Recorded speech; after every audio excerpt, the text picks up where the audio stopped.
going to talk about the 1031 exchange identification rules. So the 45th day is the deadline for taxpayers to identify potential replacement properties. In order for a replacement property identification to be valid, there are a few rules that taxpayers must adhere to. First, properties must be unambiguously described.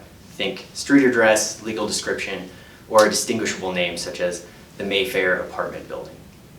So try to be as specific as possible with unit numbers, percent interest that you're purchasing if it's a tenants in common purchase.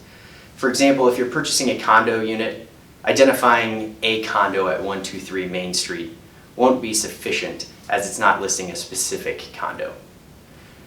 Next, the identifications must be made in writing and submitted electronically or physically to the qualified intermediary by the end of the 45th day and must be signed and dated by all taxpayers involved. There's also a few limitations to the number of properties that can be identified. The first rule is the 3-property rule. That allows taxpayers to identify up to 3 properties without regard to the fair market value.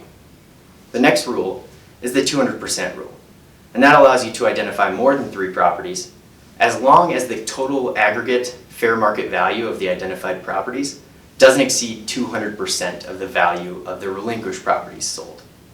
The next rule is the 95% rule. That states that if you break the 3-property rule of the 200% rule, you must purchase 95% of the value of the identified properties. This is a hard rule to stick to, as it essentially means that you must purchase every replacement property on your identification list. In summary, it's important to fully understand the identification rules so that you can successfully identify your properties by the 45th day. Keep in mind to be as specific as possible and to follow the 3-property rule, the 200% rule, or the 95% rule.